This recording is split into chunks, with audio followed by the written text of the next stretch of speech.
భారత న్యాయ సంహిత చట్టాన్ని రద్దు చేయాలని డిమాండ్ చేస్తూ విశాఖలోని జీవీఎంసీ గాంధీ పార్కులో auto rickshaw motor workers union ఆధ్వర్యంలో నిరసన చేపట్టారు.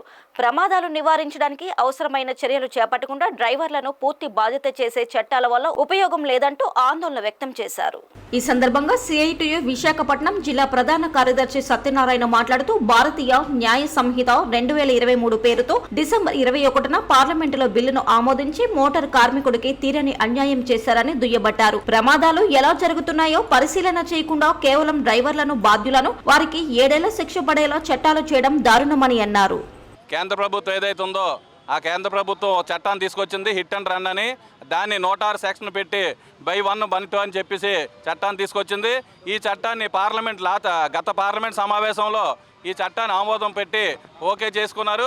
ఈరోజు ఏదైతే మళ్ళీ ప్రభుత్వం అధికారంలోకి వచ్చిందో ఈరోజు ఆ చట్టాన్ని ముందుకు తీసుకొచ్చి ఈ రోజు నుంచి అమలు పరుస్తామని చెప్పేసి చెప్పడం జరిగింది. దీని మూలంగా అనేక మంది కార్మికులు మోటార్ నమ్ముకొని బతుకుతున్నటువంటి వేలాది మంది ఉన్నారు. ఈరోజు వాళ్ళందరికీ కూడా ఇది నష్టదాయకమైన పని. ఓన్లీ ఈ బళ్ళకే కాదు, 2 వీలర్ల మీద వెళ్తుండగా జరిగిన ప్రమాదం జరిగినా సరే ఈ చట్టం అనేది వర్తిస్తుంది. ఈ చట్టం కానీ వర్తించినట్టయితే పోలీసు వారు కానీ ఈ చట్టం ప్రకారం కేసు నమోదు చేసినట్టయితే 7 సంవత్సరాల పాటు జైల్లో పెట్టి 10 లక్షల రూపాయలు పెనాల్టీ అంట. అంటే ఈరోజు మర్డర్లు చేసిన వాళ్ళు కూడా అంత పెనాల్టీ లేవు.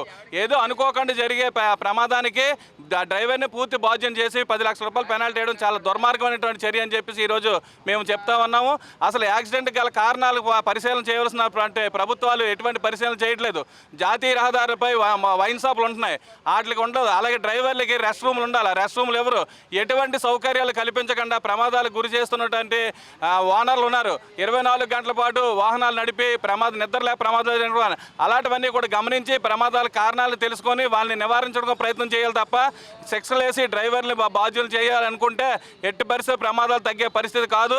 కాబట్టి తక్షణమే దీని మీద పునరాలోచించి ఈ చట్టం ఏదైతే ఉందో దాన్ని రద్దు చేయాలని తెలియజేస్తున్నాం. లేని పక్షంలో ఇప్పుడు ఈరోజు రాష్ట్ర వ్యాప్తంగా కార్యక్రమం జరుగుతున్నాయి. భవిష్యత్తులో దేశవ్యాప్తంగా కార్యక్రమం నిర్వహించి ఈ చట్టం రద్దు అయ్యేంత వరకు పోరాడతామని చెప్పి ఈ సందర్భంగా తెలియజేస్తా ఉన్నాం.